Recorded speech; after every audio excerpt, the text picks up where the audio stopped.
Buenas tardes a todos. Primero quiero agradecer esta invitación al Centro Oro para pensar los vínculos en este tiempo de pandemia. Una de las cosas que creo que es central en este momento es aprovechar lo que nos está pasando para darle lugar a aquello que habitualmente la inercia de la vida no permite. Una de las cosas que es interesante es que apenas comenzó la pandemia, salieron montones, cientos de artículos, miles probablemente, cientos he leído yo nomás, pero la gran mayoría me dejaron una sensación poco grata, una sensación de repetición, de que seguíamos en la inercia. Justo en ese momento alguien compartió un artículo preciosísimo de una escritora rusa, premio Nobel, que vive en la zona de Chernobyl, y es una entrevista que ella se hizo a sí misma, inventó un género precioso. Y en ella comenta que todo el mundo le preguntaba por qué, siendo ella de la zona de Chernobyl, no había escrito sobre la experiencia, cuando todo el mundo hablaba de ella. Y lo que dice esta escritora es que necesitó tiempo para pensar. A mí una de mis frases preferidas, ¿no?, de estos pensamientos sabios que Heráclito nos dejó, uno dice: hay que saber esperar lo inesperado, porque lo inesperado es difícil y arduo. Por supuesto, a nuestra cultura le ha costado muchísimo entender a Heráclito. Aristóteles lo apodó el oscuro, y a mí cada uno de sus pensamientos me abre una oportunidad maravillosa. Esperen, que alguien me está diciendo por WhatsApp que no se escucha. El sonido está conectado totalmente al máximo.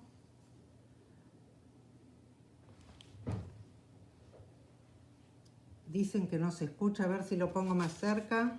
Vamos a probar. Estas son las cosas de la virtualidad. Vamos a preguntar por aquí, por el WhatsApp también.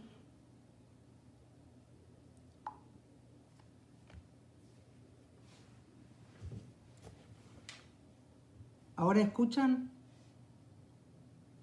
Les pido que me digan por los comentarios, por el WhatsApp. Alexander me dice que se escucha bien, muchas gracias. Repito un poco, hagamos como que empezamos de nuevo. Perfecto, maravilloso. Una de las compañeras, hola Rosa Soto, querida, lindo saberte del otro lado. Es una sensación rara y fea. Fea esto de que yo me veo solo a mí. En Zoom por lo menos elijo algunos interlocutores y veo a otros. Pero acá solo me estoy viendo a mí misma. Y tiene algo muy extraña la sensación. Me recomiendan sugerirles a todos ustedes, yo subí al máximo el volumen, súbanlo todos también lo máximo que puedan, o agreguen depende del dispositivo que tengan, agreguen parlantes. Los videitos tienen una forma de enmudecer el sonido, ábranla. Así que continúo. El volumen, como les decía recién, lo más fuerte que se puede es lo que estamos haciendo en este momento. Agreguen auriculares, fíjense que el mute esté sacado, o sea que estén con volumen. y acerquen también sus dispositivos, como acabo de hacer yo. Y aprovecho esto, quiero recuperar lo que decía porque me importa mucho, ¿no?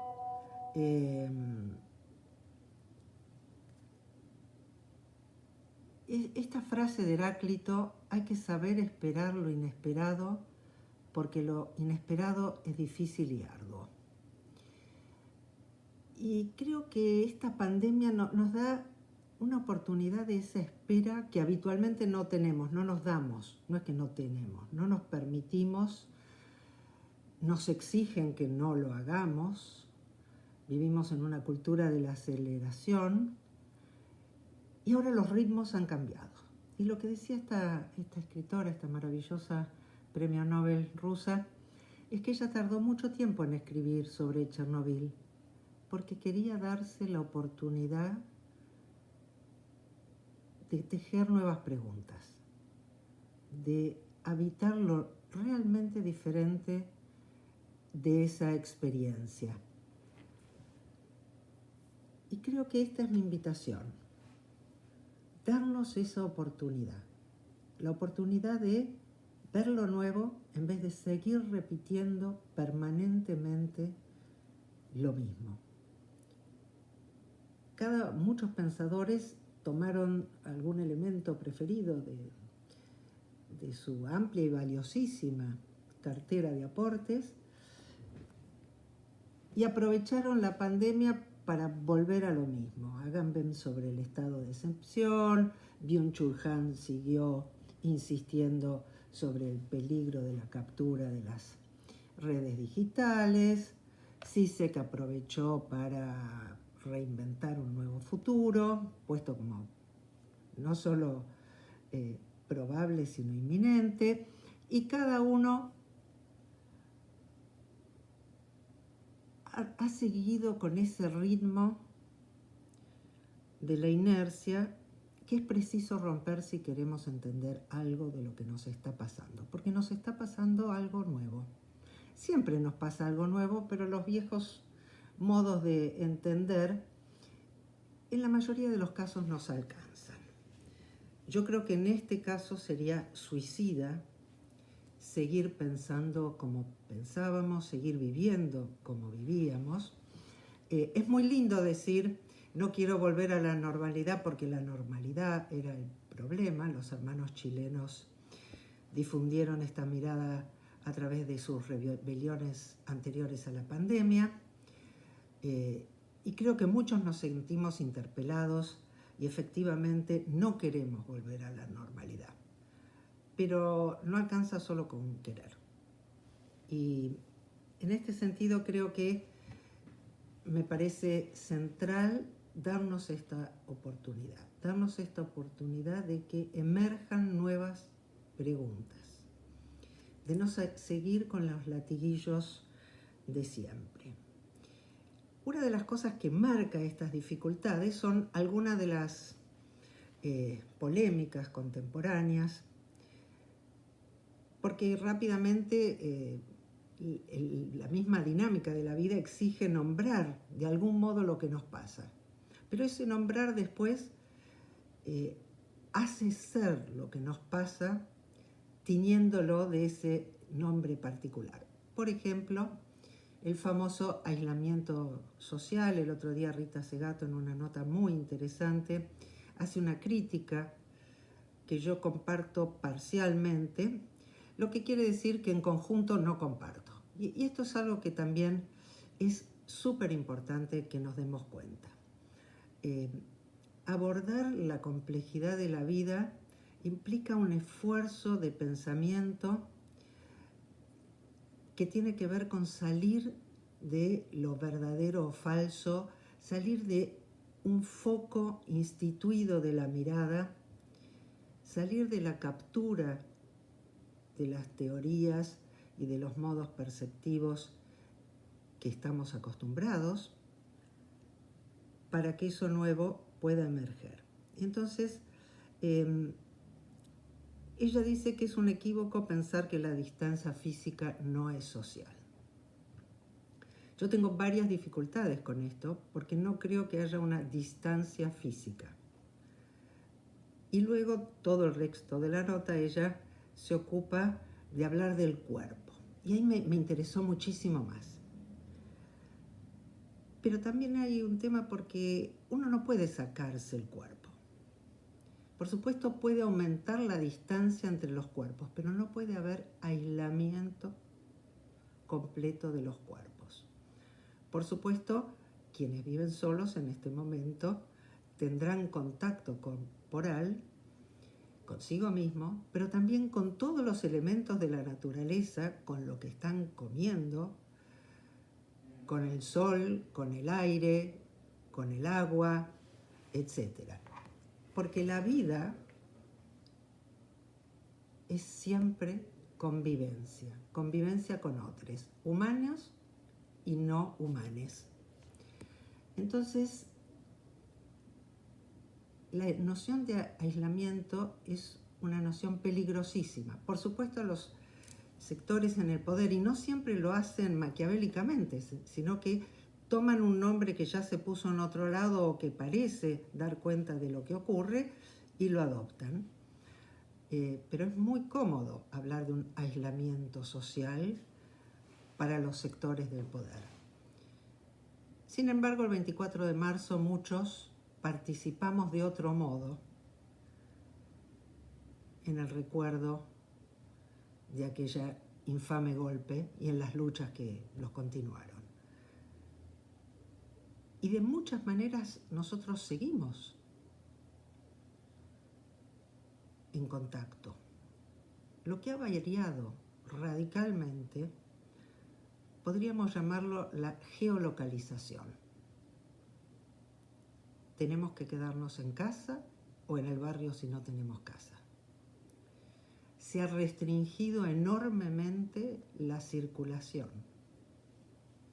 A todos los niveles, la circulación humana, porque otras circulaciones han crecido enormemente. Hemos visto delfines en los canales de Venecia y otras maravillas, pero digo, es muy importante darnos cuenta del grado de antropocentrismo de todo nuestro discurso. Porque una de las causantes de esta pandemia tiene que ver con esta mirada antropocéntrica que no solo supone que el ser humano es la cima de la creación, sino que tiene prácticamente el deber, incluso en los textos religiosos, de enseñorearse sobre ella, de dominar la naturaleza en beneficio propio. Y en esta parte sí coincido muchísimo con Rita, en que la naturaleza es indómita. Pero agrego algo que es muy, muy importante.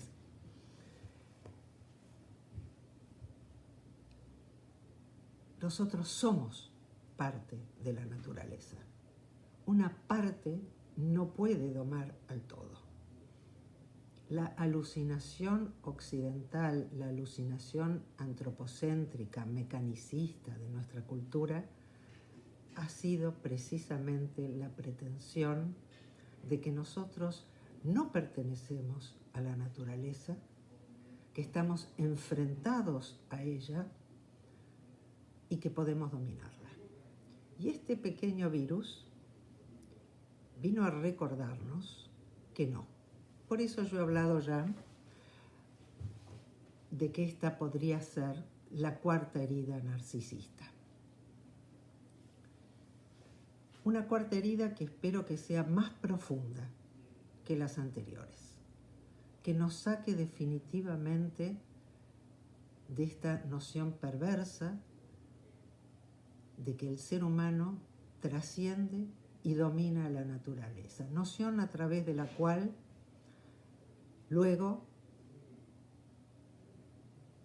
apareció la idea del recurso, de los recursos naturales, y finalmente, como no podía ser de otra manera, terminó también planteándose la idea de los recursos humanos y del ser humano como parte del capital.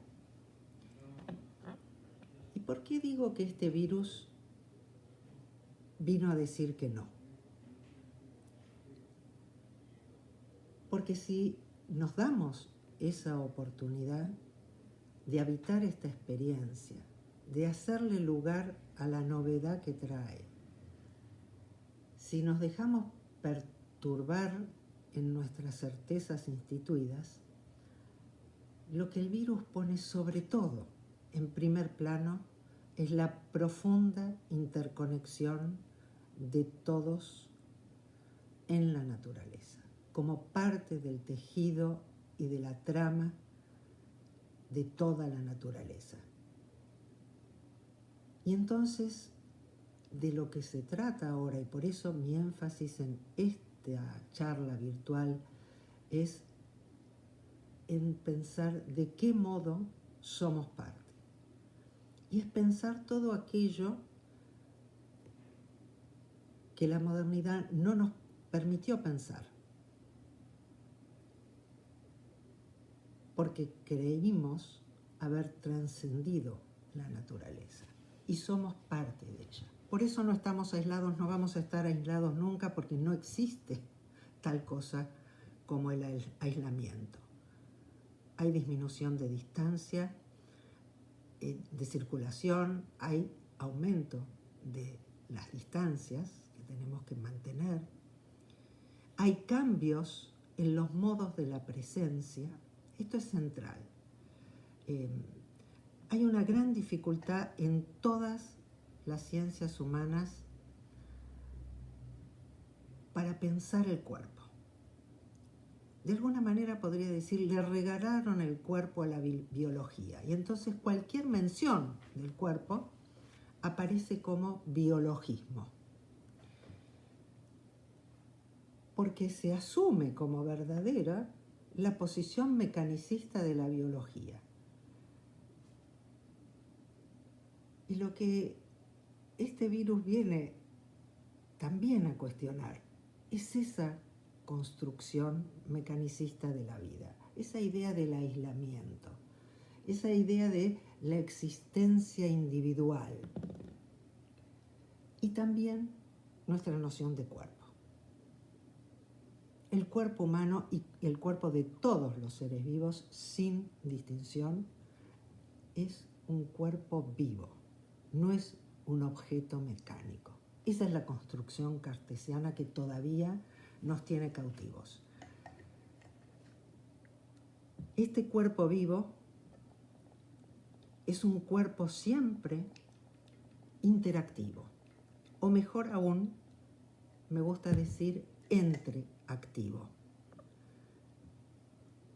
¿Cuál es la diferencia? Creo que esto puede ayudarnos mucho. La interacción es un contacto externo de los cuerpos, como un engranaje con otro en una máquina, donde solo se produce un desplazamiento de un cuerpo por el otro a través de ese contacto, pero no hay ninguna modificación de la organización del cuerpo como todo y de nada de la cualidad de la existencia. Eso es la característica central del mecanicismo. Y eso es la interacción. Cuando hablo de entrecambio, hablo de una afectación mutua de los cuerpos con transformación cualitativa de todos los que participan en ese encuentro. Todos los cuerpos vivos, en todos los contactos, están en entrecambio. Cada vez que respiramos, cada instante, cada respiración y cada exhalación, estamos cambiando el medio y estamos cambiando nosotros en nuestra más íntima estructura. Y este entrecambio es lo central del pensamiento dinámico vincular. Y es lo que el mecanicismo ni pudo ni quiso ver. Porque no puede pensar los vínculos. Porque no puede construir algo que no sea desde la pureza y la esencia. Y la vincularidad como ustedes bien saben, es necesariamente impura, por suerte. Si están haciendo algún tipo de asociación erótica, bienvenida, yo la estoy haciendo, creo que en mi cara se nota. Los vínculos son fértiles, son productivos, son transformadores y tenemos entonces que distinguir vínculo de relación.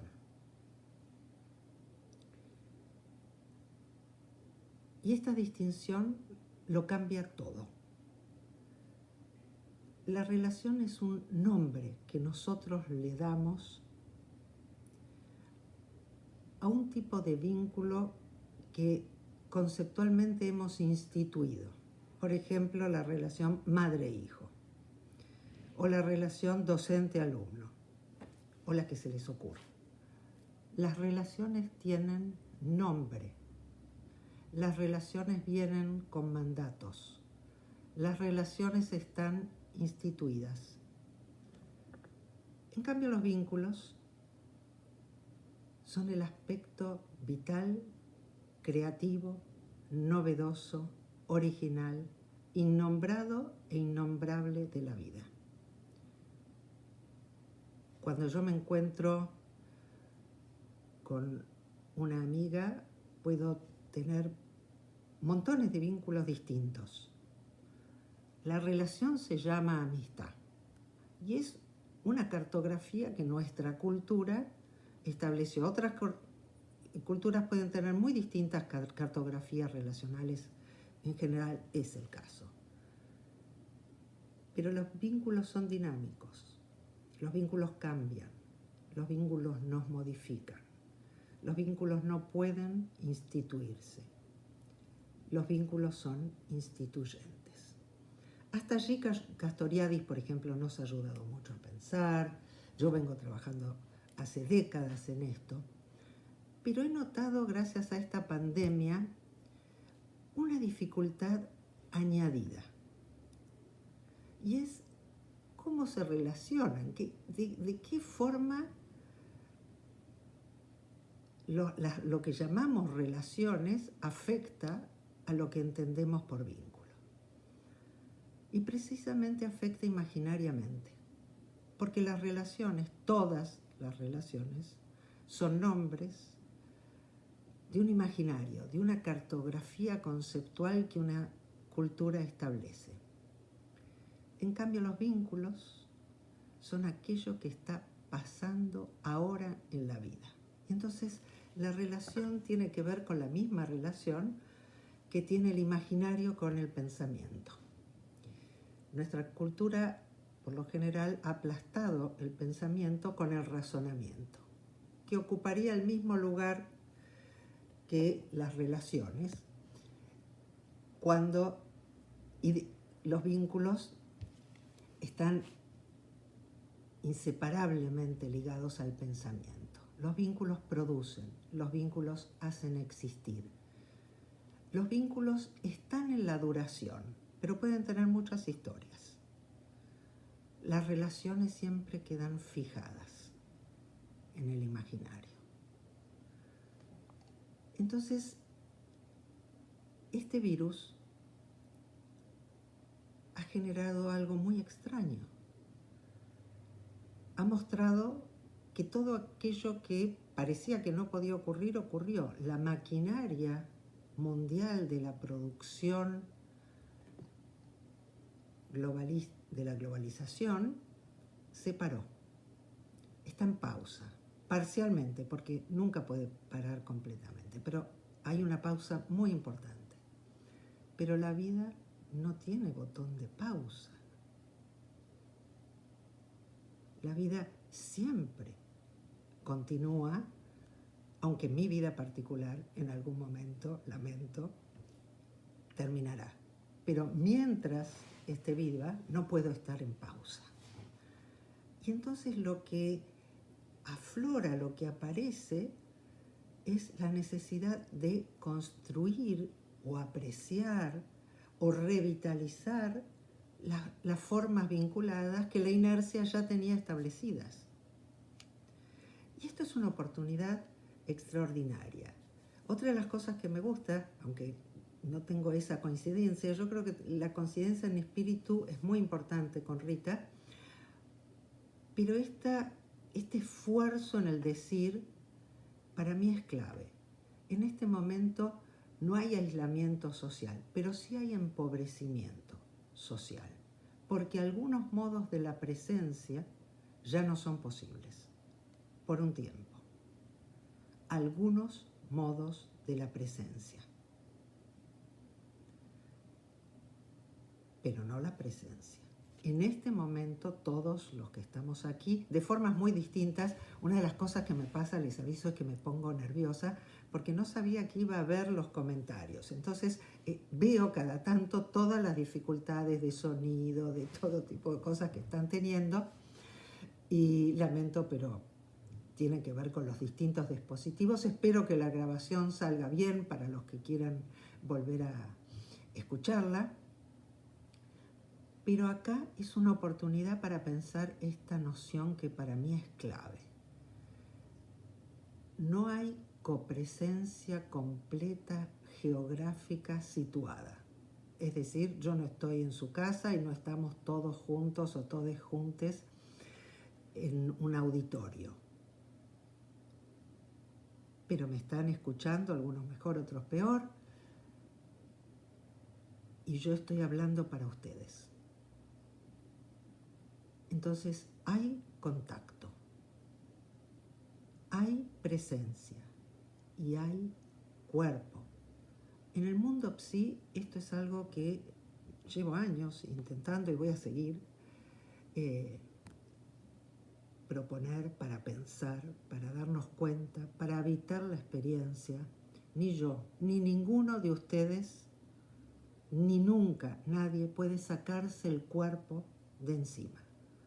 Cuando están viendo tele, cuando escuchan la radio, cuando estamos en internet, ya sea de doble vía el sistema comunicacional o de una, como quieran, no hay modo de sacarse el cuerpo de encima, por suerte. Somos cuerpo y mente, afecto y pensamiento indisociable en cada uno de nosotros y entre nosotros. Yo ahora, cuando estoy hablando en este modo de la presencia con ustedes, con el rabillo del ojo hacia esta zona que estoy señalando, veo los comentarios y hago un esfuerzo enorme para no leerlos en este instante. Pensar es siempre pensar con otros, otros. Y entonces, esta idea del distanciamiento corporal, cambian las formas de encuentro. El cuerpo, al no ser un objeto, al ser una actividad vital entramada, nos permite muchas formas de la presencia y muchas formas de contacto entre nosotros. Como verán, también estoy haciendo un esfuerzo tremendo para hablar con la E, porque el lenguaje es colectivo. Y aunque no todo el pensamiento es lingüístico, buena parte de él lo es, y cambiar el lenguaje es también cambiar nuestra forma de pensar. Lo que pasa es que hay gente que solo cambia las palabras. Por eso, esta presencia inevitable y deliciosa de la corporalidad en nuestra existencia se pone hoy en juego de una manera diferente. Y eso puede ser la oportunidad, habiendo salido de la inercia, si nos dejamos, para poder pensar los modos en que somos parte, poder pensar las afecciones, los modos en que el otro me configura y yo a él. Cuando digo otro, y esto también es importante en el mundo psi, no son solo las personas, son todos o todes les otres que existen en la naturaleza. Una de las cosas interesantes, ya que me fui por el lado del cuerpo, voy a tomar cuerpo y vínculos, porque son indisociables el uno y el otro. Todo vínculo es corporal. aunque esté mediado por la computadora, que es otro cuerpo que está mediando, que está generando un modo peculiar posible de la presencia que sin ella no estaría, pero que no elimina ni mi corporalidad, ni la de ustedes, ni la de ella. Entonces, el otro día estaba leyendo un artículo precioso que decía así: hay más virus en nuestra atmósfera que estrellas en la galaxia. Y quiero contarles que hay más microorganismos, virus incluidos, en nuestro cuerpo humano. Hay entre 2 y 10 veces más células de microorganismos que células humanas. Cada cuerpo es una comunidad, cada cuerpo es un ecosistema. Lo decía Bonito Pessoa. Somos una comunidad que arroja una sola sombra. Pero ese cuerpo que arroja una sola sombra es una comunidad diversa. La alteridad, ese otro que se escribe con mayúscula y que se nombra poniendo cara rara, está en nosotros, en nosotres, nos habita. Y eso tiene que ver con el pensamiento vincular. Cuando nosotros pensamos en términos de relaciones, yo soy yo y vos sos vos, como se suele decir así, acentuando guerreramente la separación. Cuando pensamos en términos de vínculos, vos y yo nacemos en el vínculo que estamos teniendo y devenimos en él. No hay un yo aparte del vínculo. Por supuesto, yo puedo relacionarme con un montón y entonces seré una encrucijada de vínculos. Pero no una encrucijada de relaciones, porque como decía antes, los vínculos están en la vida. Y son dinámicos. Y están todo el tiempo produciendo. Como nosotros somos seres de memoria, esta es la parte que a mucha gente le cuesta, y es lógico, porque venir de un pensamiento plano y pasar a un pensamiento dinámico y además multidimensional necesariamente lleva un esfuerzo. Un esfuerzo que puede ser delicioso y que seguro nos potencia en nuestro vivir, porque nos ayuda a comprender nuestro modo de existir en la trama de la vida. Nos ayuda a salir de ese modelo mecanicista del iluminismo. Hay un autor que a mí me gusta mucho y inventó una frase en inglés, suena mucho mejor, se las voy a decir y después traduzco. Él dice que tenemos que dejar atrás el enlightenment, el iluminismo, para empezar a habitar el enlivenment, la revitalización de la vida. Tenemos que ser capaces de revitalizar esa vida que el mecanicismo constriñó, limitó, inhibió. Y una de las formas que este virus puede ayudarnos es a comprendernos en este sentido de que cada uno de nosotros es una comunidad y una comunidad en encuentro con otros, una comunidad cuya forma depende de la relación, del vínculo. Fíjense qué difícil, miren que yo entreno un montón, del vínculo con otros. Una vez estaba andando con el auto y pasé por el Centro Cultural Recoleta, que había un encuentro de pueblos originarios, y habían puesto un cartel precioso que decía: los blancos deben estar locos, creen que se piensa con la cabeza. Y me encantó, la adopté para la vida. Y nosotros vivimos con otros y pensamos con otros. Podría usar un montón de con, contra, cabe, etc., ¿no?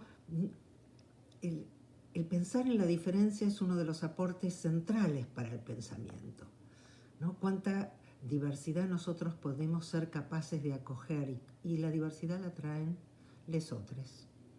Entonces, creo que el gran desafío es aprender a pensar estos vínculos con los otros. Nuestra cultura nos aporta dos modelos básicos: el de la guerra y el del mecanicismo, que están muy relacionados. No creo que hoy pueda ser a fondo la relación, pero por lo menos tiro algo, después vemos si en las preguntas qué cosas resultaron más atrapantes o interesantes. La metáfora de la guerra nos acompaña desde siempre, hasta tal punto que hay dos aforismos invertidos, lo cual me divierte muchísimo. Uno de von Clausewitz, el estratega militar, que dice que la guerra es la política por otros medios, y otro que se permitió hacer Foucault con mucho sentido del humor y esa inteligencia maravillosa que tenía, que dice que la paz, que la guerra es la política por otros medios. Digo, en una cultura que ha concebido la evolución como la lucha y la competencia con el otro, y que ha sido incapaz de valorar la ayuda mutua y el valor de la simbiosis, de la potenciación común en el vivir, la metáfora de la guerra es central y está prácticamente en todos nuestros discursos. En el discurso sanitario en particular y en época de pandemia exacerbado, ¿no? Hoy estamos en una cruzada sanitaria, nadie sabe contra quién, contra el virus sería. Pero contra el virus lo único que estamos haciendo es quedándonos en casa, así que como dice una pensadora hindú maravillosa, no sé pronunciar su nombre, su apellido es Roy, dice, si de verdad fuera una guerra, nos sobrarían los barbijos, los respiradores, las camas de hospital, etcétera, como nos sobran los misiles, los cañones. Una de las primeras compras que salieron a hacer los norteamericanos, aparte de papel higiénico, fue armas. Hasta ese punto es nuestra locura y la metáfora por la guerra. Susan Sontag ya hace varias décadas alertó sobre la forma en que el discurso médico se organiza a partir de la metáfora de la guerra, particularmente a partir de los desarrollos de Pasteur sobre los microorganismos. Pero el propio Pasteur, a quien casi nadie lee porque parecería tener poca onda leer a esos autores, dejaba bien claro que la relación del cuerpo de un ser vivo cualquiera, con la de los microorganismos, no es la de la guerra, sino que hay un vínculo de recepción, de distanciamiento, de tensión, de simbiosis, de parasitismo o de destrucción, depende del caso, en función de el modo de existencia del huésped. Entonces, cuando tenemos que pensar una pandemia, quedarnos en el foco del virus es letal. Por supuesto, todas las empresas farmacéuticas están desesperadas en la vacuna contra el virus porque va a ser el negocio, no sé si del siglo, pero por lo menos de la década. Sin embargo, todos sabemos ya que infectarse no es enfermarse.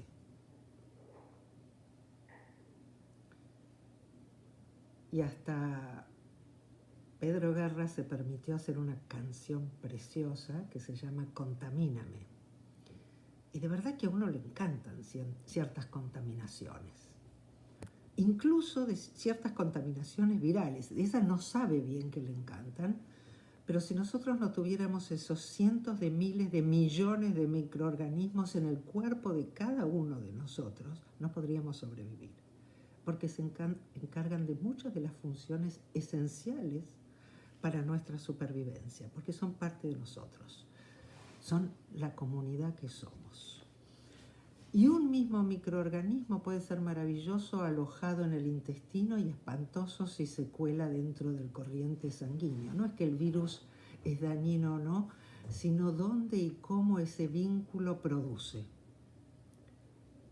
Siempre que nosotros seamos capaces de pensar vincularmente, tenemos que dar cuenta que nada en sí mismo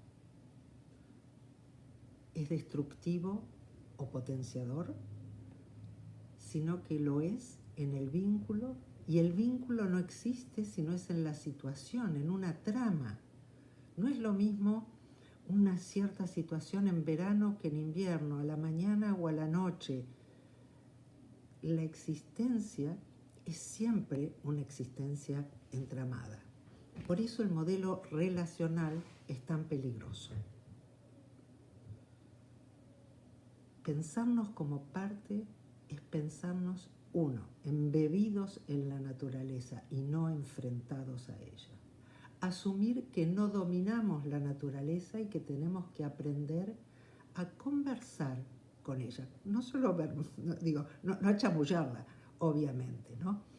A generar un vínculo tal con la naturaleza en que podamos potenciar mutuamente la vida común y no generar estos desequilibrios dinámicos que produjeron la pandemia. Voy a hacer una pequeña excursión sobre el origen de la pandemia que considero que es crucial para poder salir de estas capturas. Los coronavirus no es la primera pandemia mundial, pero ya hubo epidemias muy serias de coronavirus y hubo cientos de alertas. No voy a dar el detalle, estoy terminando de escribir un artículo que después vamos a difundir, pero hubo cientos de alertas que fueron completamente desoídas. Y estas alertas tenían que ver con el modo de producción del agronegocio en el mundo. Y en muchos casos, muchos de los artículos enfatizan muy fuertemente el rol del neoliberalismo, que por supuesto es central en esta transformación industrial de la producción agrícola y de la destrucción, no de la naturaleza, porque nosotros somos parte de la naturaleza, insisto, sino de muchos de los ecosistemas naturales, pero una destrucción que es lo mismo, ya no diría que escupir para arriba, sino de hacer algo bastante más asqueroso para arriba y que te caiga encima, que es lo que nos está pasando, porque esta destrucción y depredación de los ecosistemas rompe los equilibrios dinámicos que son los que permiten que muchos microorganismos que estaban muy bien adaptados a un ecosistema de convivencia pasen a otros, donde estamos nosotros, y resulten muy dañinos. No porque ellos en sí sean dañinos, al pangolín que lo alojaba no le hacía nada, pero nosotros sí. Y esa ruptura de los ecosistemas de la Tierra está generando y va a seguir generando, se continúa, otras pandemias, inevitablemente. Porque el tema no es el virus en sí, que es el foco del modelo de la guerra, sino cómo el virus llega a mí y qué podemos hacer cuando llegó. Y ahí sí hay una diferencia muy interesante entre China, por ejemplo, y los países capitalistas. China pudo desplegar un conjunto de acciones como alimentar a su población que los países capitalistas no están realizando. Las décadas del neoliberalismo destruyeron buena parte de los sistemas de salud del mundo.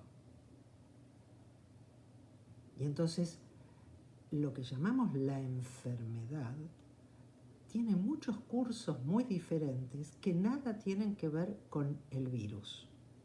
El virus puede desencadenar la enfermedad, pero el estado nutricional de la población y el de los servicios de salud y el acceso a la salud, pero no solo al hospital, sino al agua que se nos llevó a Ramona en la Villa 31 y a muchos otros ya,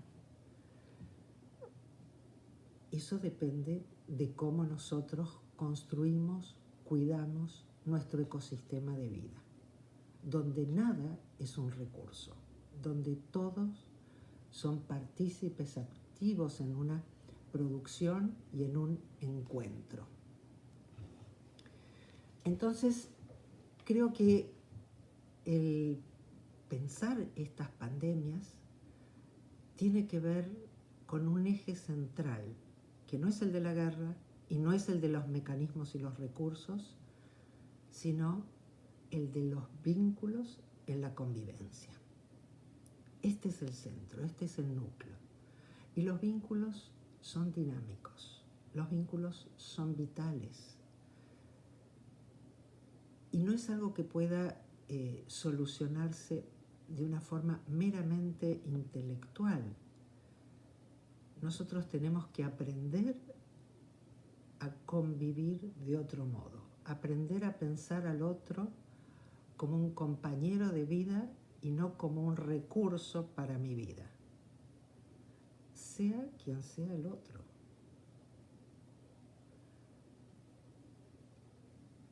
Y tenemos que aprenderlo porque nosotros mismos somos una comunidad tensa, porque en nosotros mismos está ese otro que tememos afuera. Y el que hace más lío es el que está adentro, porque es el que nos trae las contradicciones a cada uno de nosotros. Por eso creo que la invitación central que yo quiero hacer y hacerme es a ser capaces de movernos un poco de la ortodoxia. Antes hablé de la paradoja y ahora hablo de la ortodoxia. Son dos términos relacionados porque doxa en griego es opinión. Y la ortodoxia es la opinión instituida. Pero esa opinión instituida no está instituida por una cuestión intelectual. Está instituida por las formas en que nosotros convivimos en las instituciones en las que participamos, con las gentes con las que conversamos, en el tipo de experiencias que nos permitimos o nos permiten. Entonces, no se trata hoy de una crítica a los modelos instituidos. Decía mi querido maestro Spinoza que la crítica es un género bajo. Se trata de hacer existir otros modos de pensar, actuar, sentir, de forma no disociada, porque la noción de relación es abstracta y por lo tanto elimina la vida de la relación. En cambio, la noción de vínculo, como yo la estoy presentando, está ligada a la vida, está ligada por lo tanto al devenir, está ligada a la creación vincular. Tenemos que ser capaces hoy de sembrar nuevos vínculos que potencien y cuiden la vida. Las feministas, con esto voy a terminar, han desarrollado una mirada que cada día me es más afín, una de las muchas corrientes, porque una de las cosas lindas del feminismo es que es plural, son los feminismos, y una niña que es la niña de la cuidadanía, en la que me gusta pertenecer, plantea un modo de relación con la vida de cultivo, de cultivo y de cuidado. Un modo de relación que no niega el conflicto. En este momento yo no tengo ningún interés en tener un encuentro cercano con el SARS-CoV-2, que es el nombre del virus, pero sé que inevitablemente voy a encontrarme con muchos otros y que ya me habitan muchos otros y que por lo tanto tengo que aprender a convivir de una manera tensa e intensa para cuidar la vida y no para meramente evitar la muerte. Por supuesto que queremos evitar la muerte, pero si nuestra forma personal y colectiva de transitar estos tiempos es el de evitar la muerte, vamos a perder la oportunidad de cuidar, expandir y enriquecer la vida. Por eso es central esta transformación que nos permite pensar al otro como constitutivo y que nos da cuenta de la alteridad como aquello que en mí y en todos produce la transformación, esa transformación que nuestra cultura siempre teme. Y por supuesto, quienes más temen son los que están en relaciones de poder. Quienes, en vez de ocuparse del poder, nos ocupemos de la potencia de existir, cuidaremos la vida común. Y cuidar la vida común es cuidar la casa común, que es nuestro planeta, y en conjunto la naturaleza toda. Aprender a cuidarnos. Bueno, yo con esto termino mi exposición. Sé que la gente del Centro Oro está recogiendo preguntas. Me gustaría que me las hagan llegar, por favor, por WhatsApp, porque si me hacen llegar las preguntas por el Facebook, hay tal catarata de mensajes que me voy a marear. Así que aprovecho para tomarme un mate, pueden hacer lo mismo.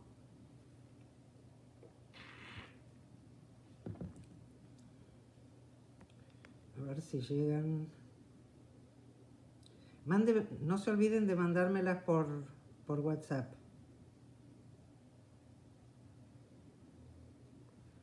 Por WhatsApp no me ha llegado nada.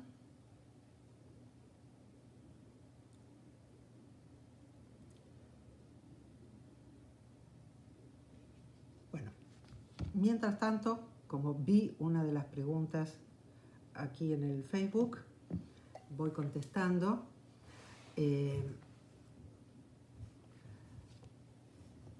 Alguien me pregunta que profundice sobre la relación control-cuidado en tiempos de pandemia. Creo que en tiempos de pandemia la gran diferencia es que esta distinción es más importante que nunca, pero no cambia la cualidad de la distinción. Nuestra cultura se ha construido sobre la exclusión del otro y sobre el control del otro. La tan amada Grecia, cuna de la democracia que nos enseñaron en la escuela y nos repiten todos los días, era una sociedad esclavista, patriarcal, y de esa polis en el ágora donde estaban los iguales construyendo la democracia, eran solo hombres, todos guerreros, solo podían acceder una vez completado el entrenamiento militar.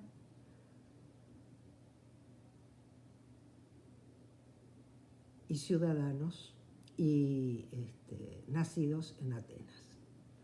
Voy a contar una historia que me encanta. Es lo que estoy investigando en este momento. Estos guerreros, lo que más temían era la guerra civil. Porque la construcción de Grecia fue una construcción hecha no por el amor, sino por el espanto. La Liga griega se forma cuando los invaden los persas. Antes eran ciudades distintas, generalmente bastante enemistadas. Lo que tenían en común era el lenguaje y los dioses, pero permanentemente enemistadas. Un griego de Atenas no era ciudadano en Esparta y mucho menos en Tebas, etc. Y se unen por el espanto. Es decir, la construcción de la identidad, dice Bauman, en el mejor libro de él para mí que nadie lee, que se llama Comunidad y bien merece ser leído en este momento, que siempre que se habla de identidad aparece la furia. Y es así. La identidad griega nace de la furia, del temor también al otro persa. Pero estos guerreros mágicamente tienen que devenir ciudadanos pacíficos en la asamblea y tener un acuerdo común, absoluto y total. Entonces se inventa un mito, que es el mito de la autoctonía, como si los hubiera parido Atenas, pongamos, por caso, en vez de una mujer. Y se inventan estas gestas guerreras y se hace desaparecer la gestación femenina. Voy a decir algo. Por suerte no me pueden tirar nada porque estoy de forma virtual, así que lo voy a decir. Creo que mucho más que la envidia del pene, que la verdad puede existir o no existir, me da igual, pero la envidia de la gestación existe como las brujas. Y entonces estos hombres que inventaron que la tierra lo gestó, que Atenas lo gestó, la tierra de Atenas, no sé, es el mito de la autoctonía, vivieron temerosos de la guerra civil y al mismo tiempo vivieron en guerra civil permanentemente. Porque expulsaron el conflicto como algo absolutamente otro. Una de esas formas de hacer fue a través de una amnistía. Nosotros olvidamos el origen, yo adoro la etimología, amnistía y amnesia vienen de la misma musa Mnemosyne que es la de la memoria. La amnistía consiste en olvidar, y ni siquiera querían nombrar lo que tenían que olvidar, en eso eran muy lúcidos porque si lo nombran lo están recordando, es los agravios. ¿Y cuáles eran los famosos agravios? Los agravios eran las guerras civiles que llevaron al triunfo del demos, del pueblo, y a la constitución de la democracia. Pero una democracia que se construyó con los valores de la aristocracia, que siguió siempre en enfrentamiento. Y entonces la demonización del conflicto se produce a través de la pretensión de la amnistía, que es la de decretar el olvido. Como estoy con una proporción enorme de psicoanalistas o terapeutas, todos sabemos, además como personas, que no se puede decretar el olvido, que uno no tiene dominio sobre sí para decretar el olvido. Y esta idea del dominio es central en la noción de control. Controlar es dominar. Y se da la paradoja de que hablamos de autocontrol y heterocontrol, el control de otros. En general, nosotros alucinamos, y funciona bastante bien, que tenemos un cierto control sobre los objetos que utilizamos. Y como funciona bastante bien, el término control lo adoptamos. Pero la verdad es que no tenemos control, porque el control es como el embarazo, o lo tenés o no lo tenés. Tener un poquito de control no es tener el control, es participar en la regulación. Y para tener autocontrol, tenemos que presuponer una instancia en nosotros mismos superior, una jerarquía en nuestra existencia, que luego en la modernidad se va a otorgar a la razón, capaz de dominar al resto. Pero es lo mismo que la misma alucinación que la de dominar a la naturaleza. Somos parte de la naturaleza y no podemos dominarla. y sea lo que fuere la razón, no nos da para trabajarlo ahora, es parte de nosotros y no puede dominarnos. Entonces, el control es siempre una ilusión. A lo sumo, nosotros podemos ser activos partícipes de lo que nos acontece en nuestra vida. Pero buena parte de lo que nos acontece, bien lo sabemos, está producido por esa naturaleza que somos cada uno de nosotros, esos deseos que nos constituyen y producen en nosotros. Entonces, salir del modelo de control es también salir de la construcción que nosotros hacemos disociada de cuerpo y mente, y es aprender a habitar la vida de otro modo, aprender a habitar nuestra experiencia singular que existe siempre en la trama colectiva y a escucharla de otro modo. Aprender a pensarnos de tal forma que no somos los dueños, los dominus de nuestra propia vida. Y en este sentido creo que el feminismo es un aporte extraordinario. Porque este modelo que estoy contando es un modelo patriarcal. No en vano, una de las primeras charlas que tuve con una feminista hace muchos años, una grandiosa feminista, Evelyn Fox Keller, ella me dice, fíjate vos que la razón es universal, es abstracta, es del humano, pero es masculina. Entonces esta relación de cuidado, tan diferente con la de control, no es una relación, no es un vínculo racional, es un vínculo vital, no excluye a la razón. La gran diferencia entre la complejidad y la simplicidad, entre la cuidadanía, que es el término precioso que estamos adoptando en esta movida, y la ciudadanía, es que la cuidadanía puede incluir a la ciudadanía. La complejidad puede incluir a la simplicidad, pero cuando incluimos, resignificamos. Ya no es lo mismo lo que está incluido.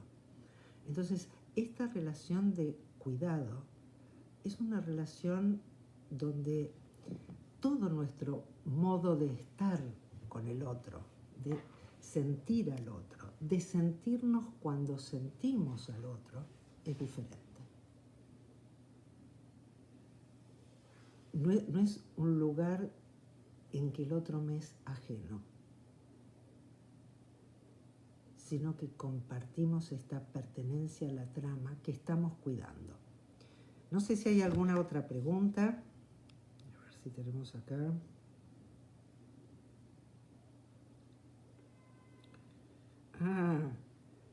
Veo cosas muy divertidas.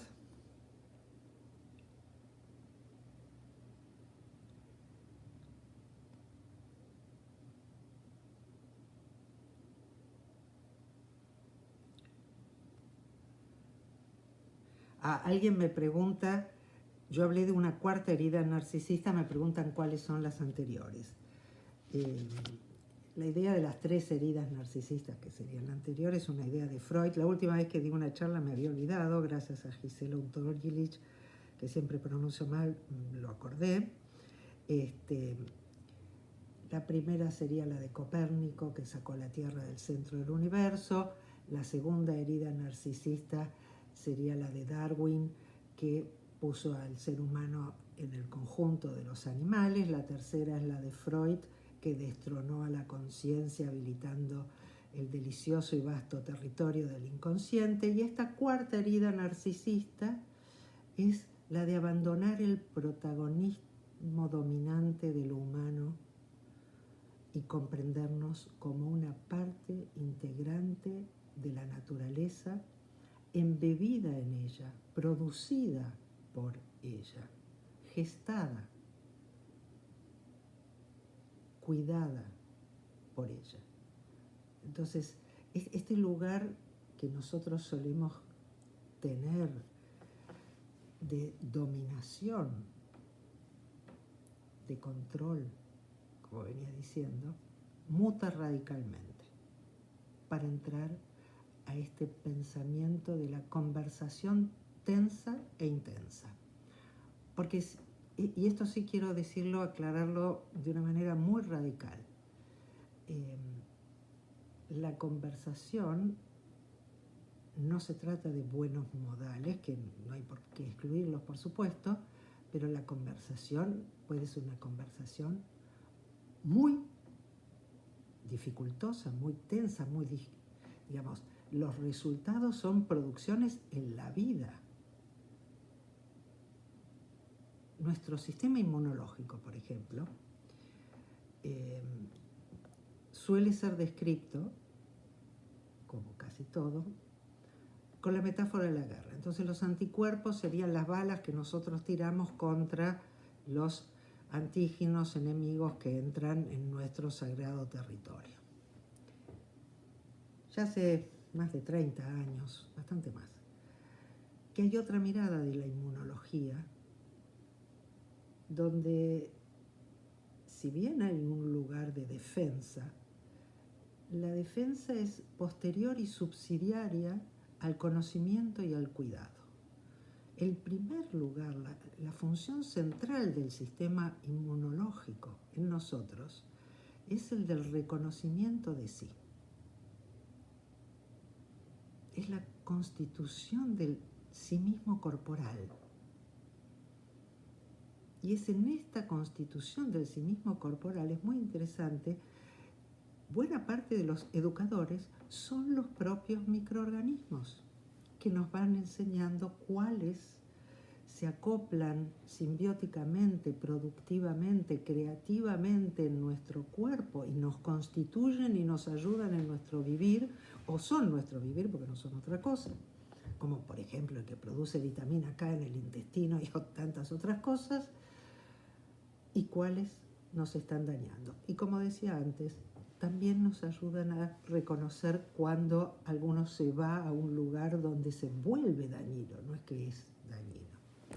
Entonces, esta construcción del cuidado de sí y del otro, porque no existe cuidado de sí y del otro cuando uno se sabe embebido en el otro. No puedo cuidarme sola, no existe tal cosa. Entonces, esta cuarta herida narcisista es el abandono definitivo del protagonismo humano y el reconocimiento de que somos una parte entre todas las otras partes, una criatura entre todas las criaturas de la naturaleza. ¿Tenemos alguna otra pregunta?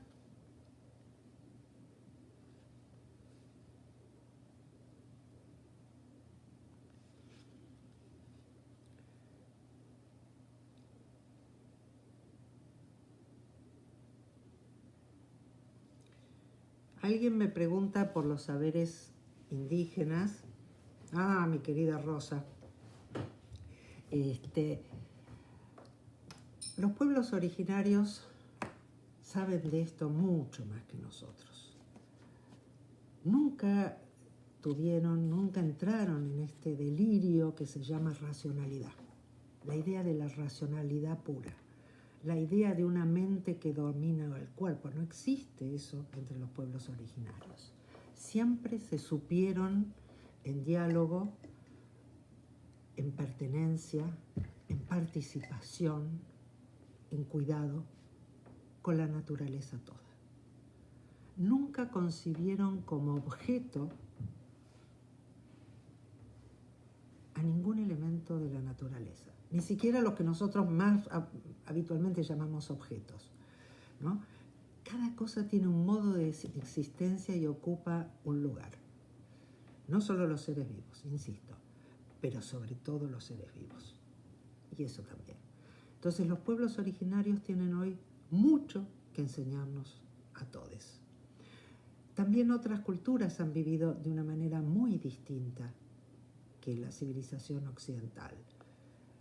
Uno de los términos que yo utilicé y que no aclaré suficientemente, porque no puedo aclararlos todos al mismo tiempo, es el de equilibrio dinámico. ¿Qué quiere decir que hay equilibrio dinámico en un ecosistema? De esto, donde más aprendí, es en la filosofía taoísta y en el pensamiento complejo. El equilibrio en nuestra cultura se imagina de forma fija, cerrada. Pongamos dos metáforas, llave y cerradura, ¿no? La llave encaja perfectamente en la cerradura. De esta metáfora devienen toda una serie de aspiraciones absurdas, como la de la media naranja, ¿no? Encontrar el alma gemela, eso que encastre perfectamente y vuelva a la unidad originaria, donde hay pleno y absoluto consenso y una armonía estática. Esta armonía estática está en relación también a otra cosa que no comenté, y es que así como nosotros tenemos una metáfora de la guerra que es omnipresente, no tenemos ni puta idea de lo que es la paz. ¿Qué es la paz? La ausencia de guerra. Este es el modelo dicotómico. La cuidadanía, que pone la vida en el centro, una de sus tareas centrales es invitarnos a todos a pensar la potencia de la vida y la paz de forma afirmativa, ¿no? Entonces, decía, no se trata de una totalidad de un consenso absoluto o de un encastre final donde ya termina todo, no hay más procesos. La vida, como es proceso, como es dinamismo, no hay nunca un encastre perfecto, no hay medias naranjas, por supuesto pueden cortarlas y volver, pero no las pueden volver a pegar, no sé si se dieron cuenta. Y entonces, entender esta relación de armonía dinámica o de equilibrio dinámico con el otro es entender una armonía y un equilibrio tenso e intenso. Y las metáforas son otras. Por ejemplo, y esta es una china y es en este momento mi preferida, son metáforas culinarias. Me gusta mucho esto también, porque además es más afín a ciertas cuestiones feministas, a la complejidad y a la química, que son tres áreas muy importantes para mí. Digo, una sopa armónica no es una sopa que homogeniza todos los gustos para que se vuelvan todas iguales. Es una sopa compleja que tiene muy diversos elementos, que algunos se suavizan entre sí y otros se intensifican entre sí, para potenciarse en conjunto gestando algo nuevo. Entonces, un equilibrio dinámico es un equilibrio que da lugar a la expansión de cada singularidad hasta cierto límite, porque la existencia de los otros pone límite a esa expansión, pero también no es solo limita en el sentido que impide. También cambiamos la concepción de límite. Limita en el sentido que es sinérgico, que promueve, que aporta. Por eso es fundamental entender que estas armonías tensas son productivas, son creativas, son transformadoras. Por eso son las armonías que existen en la vida. En cambio, la armonía idílica de la unión de las dos partes separadas que inventó Platón y seguimos constituyendo nosotros, o del consenso absoluto dentro de la ciudad, de la unanimidad, es la muerte de la vida y es la muerte del pensamiento. El pensamiento crece, se desarrolla en la tensión de la diversidad, no en cualquier tensión, hay tensiones destructivas. Por eso esto no es una visión romántica. Puede ser amorosa, pero no romántica. Esto nos invita a repensar la noción de amor. El amor no es un sentimiento nada más que tierno. El amor implica albergar, convivir, potenciarse y también enojarse con la diversidad. Tenemos que aprender a salir de la captura romántica,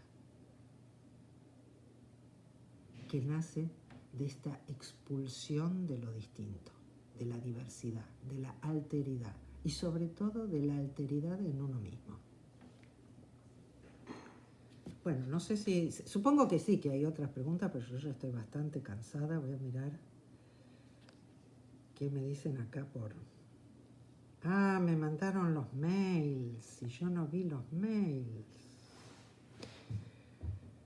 Porque dije WhatsApp y antes había dicho mail. Vieron que los vínculos son muy móviles, sobre todo a cierta edad nos ponemos muy movedizos porque las neuronas hacen sinapsis donde quieren. ¿Dónde se puede profundizar el concepto de cuidadanía? Bueno, yo hay varios trabajos que he desarrollado y otros que existen en la red, y agradezco esta pregunta porque es otra cosa de las inercias y de las capturas. Si ustedes ponen cuidadanía, que es el término que estoy ofreciendo, ¿no?, que viene de cuidado, cuidadanía en Google, les va a mandar un montón de resultados de ciudadanía. Y van a tener que insistirle un montón al Google para que les mande alguno de cuidadanía. Yo a los compañeros del Centro Oro les voy a mandar, si quieren, o voy a poner también en mi página, que es denisnachmanovich.com.ar, una lista de materiales para compartir con ustedes. Alguien me pregunta cómo me imagino la nueva normalidad luego de sufrir esta cuarta herida narcisista. Espero que no haya ninguna normalidad. La normalidad es un término de captura, un imaginario, igual que el término relación, que instituye cierto modo de existencia como deber. No quiero ningún modo de existencia como deber. Quiero construir, quiero aportar a la construcción de una comunidad vibrante, tensa, diversa, capaz de albergar y de cuidar la vida de todos. No va a tener ninguna normalidad, va a conjugar las diversidades que todos somos. Creo que es muy importante porque ya nos están vendiendo, ya está lanzada la carrera por la nueva normalidad. Como saben que muchos no queremos la vieja normalidad, pues ya está el marketing para la nueva normalidad. No. El problema es la normalidad, no aquella normalidad o esta normalidad. El problema es la normalidad.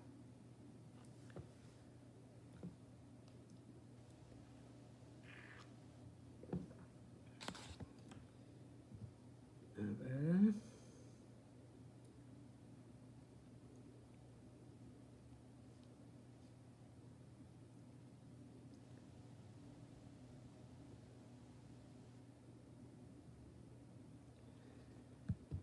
Una pregunta que me parece muy interesante. Hay dos preguntas que me vinieron juntas. Uno que amplía un poco el pensar los vínculos y la convivencia sin perder el valor instituyente. Me gusta muchísimo.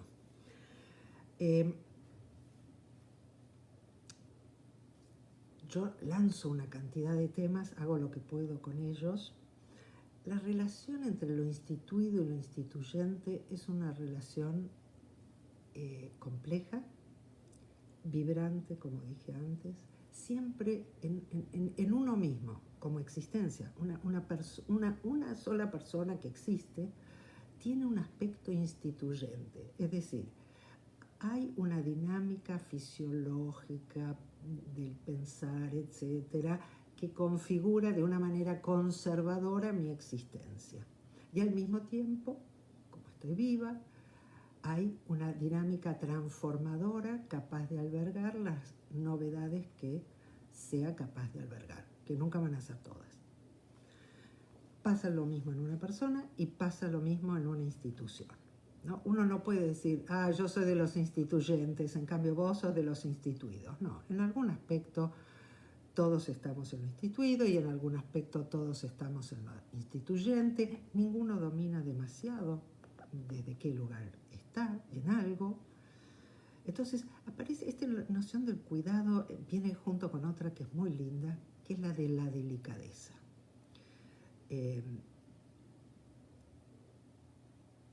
La pregunta tendríamos que reformularla. Creo que una reformulación posible es cómo pueden convivir la novedad y la tradición en una institución. ¿Qué tipo de imaginario y de estatutos se instituyen en la institución que impiden la novedad? ¿Qué calidad vincular tiene una institución? No he tenido tiempo de hablar de la calidad vincular, que es central. No podemos definir a priori, yo no podría darle una lista de propiedades de la calidad vincular, pero puedo hacer una definición generativa, creo que bastante buena, de la calidad vincular. Una institución tiene alta calidad vincular cuando permite el desarrollo de la potencia de todos los que participan en ella, cuando es capaz de albergar la diversidad de los que participan en ella, porque si uno para poder pertenecer tiene que pagar el peaje de travestirse en algo que no es, ya no está promoviendo mi potencia. Puede promover mi ascenso en la jerarquía institucional, pero no mi potencia. Generalmente la gente que está interesada en la potencia está bastante poco interesada en las jerarquías institucionales. Y esto hace mucha dificultad a la calidad institucional, porque tal vez los que más podrían aportar a ella están ocupados haciendo otras cosas que son bárbaras. Están ocupándose de sus pacientes en vez del negocio institucional, por ejemplo, y otras cosas. Hay muchas formas de pensar la calidad institucional en función de cuáles son en la estructura institucional los mandatos de obediencia o los permisos para innovar, las formas de albergar al otro, etc.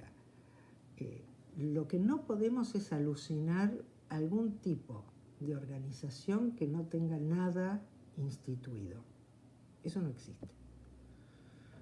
Toda organización, por una cuestión de economía energética, ¿no? Si yo todos los días tuviera que levantarme y hacer todo de una manera distinta a lo que hice el día anterior, no haría casi nada. Estaría todo el tiempo tratando de ver que es una versión del memorioso Funes en el tema vincular. No podría hacer nada.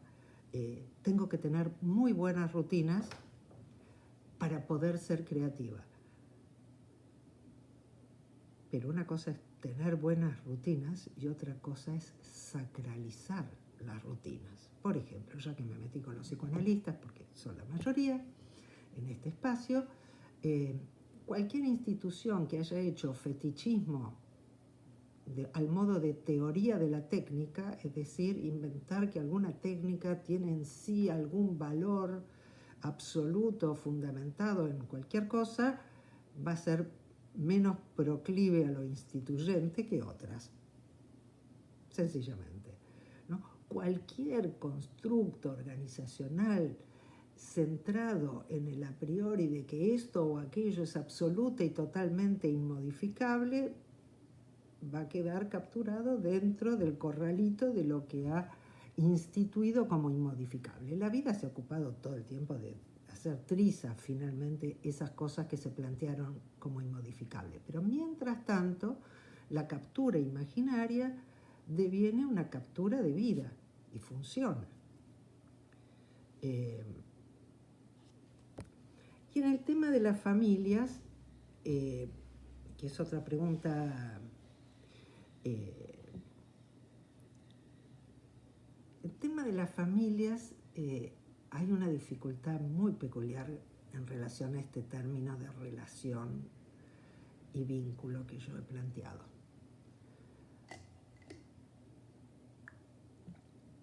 La forma de concebir las relaciones tiende a invisibilizar los vínculos.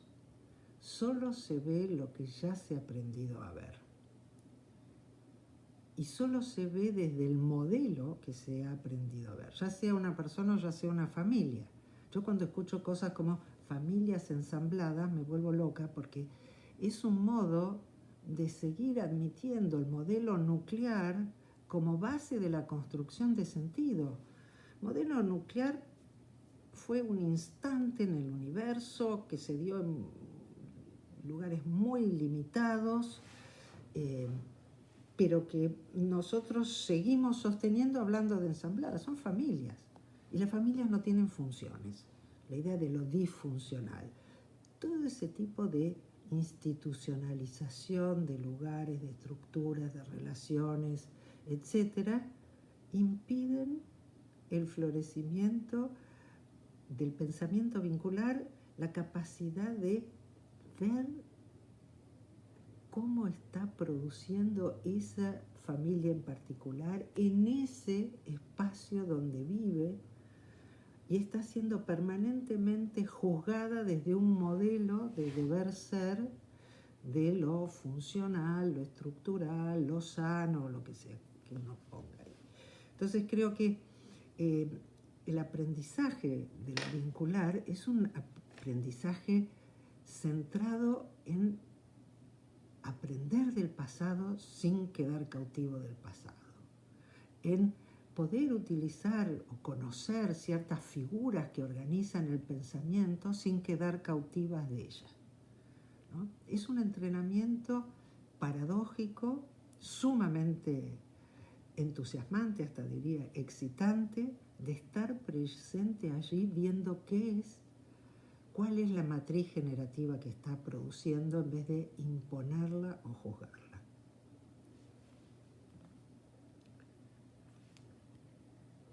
Bueno, y ahora más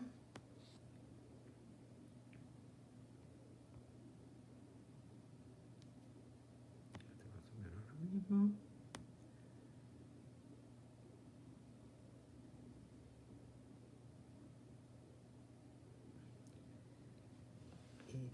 Una de las cosas que creo que es interesante en estas formas de congelamiento clasificatorio, nominal, que nuestra cultura hace, es la disociación entre el arte, la ciencia, la filosofía.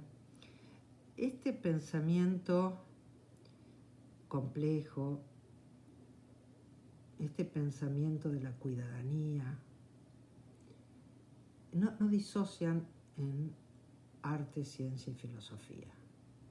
El pensamiento, y no disocian entre pensamiento, sentimiento y acción, porque partimos de la vida no disociada. Entonces, uno podría decir que la cuidadanía es el arte de promover los buenos encuentros y de saber evitar o de saber tratar con los malos encuentros. Y creo que hay un arte del encuentro, hay un arte del desencuentro. Pero salir de la captura habitual que disocia el arte de las prácticas, arte originalmente, digamos, etimológicamente, era un término precioso y en griego es tekné, y refería a una habilidad práctica, algo que a ese tipo de actividad poética también que hacía existir, y de eso se trata, de hacer existir, de ser activos, partícipes, reconociéndonos solos como partes, pero precisamente en ese reconocimiento más presentes y más activos que nunca en la construcción de nuestro vivir. no como dominio racional y nunca jamás como dominio sobre el otro, sino como el arte convivencial de hacer lugar a la potenciación mutua. Entonces, creo que nosotros disponemos de todo tipo de formas de producción diferentes, cada quien echará mano de las que les resulten más adecuadas, más afines, pero creo que es imprescindible abandonar esa dicotomía entre la teoría y la praxis y también esa captura que separa el arte de la ciencia, que tiene que ver con justamente imponer, la ciencia es lo que impone los nombres universales. Digo, uno puede pensar la ciencia como un arte que hace existir modos de encuentro, de producción, de sentido en la naturaleza. Y en ese sentido lo es la filosofía, lo es lo que llamamos la actividad artística, etc. Y creo que poner hoy el acento, sobre todo en el arte, es muy valioso. Porque el arte es el que da más lugar a eso que dije al principio, lo inesperado. El arte puede nutrirse y se ha nutrido siempre de la ciencia. El arte puede albergar la diversidad. Y plantearnos a nosotros en ese sentido como cada uno, como el artista que trata de ser un partícipe presente y vital en la configuración de su mundo vincular, me parece una metáfora preciosa. Yo los voy a dejar ahora, estoy cansadísima, espero que esto haya sido útil, interesante. Si alguno necesita material, bueno, me puede escribir también. En mi página está mi mail, bueno, o por Facebook me encuentran de 10.000 maneras diferentes, o le piden a los amigos del Centro Oro que me hagan llegar lo que necesitan y seguiremos conversando en alguna otra oportunidad. Muchas gracias por estar presentes.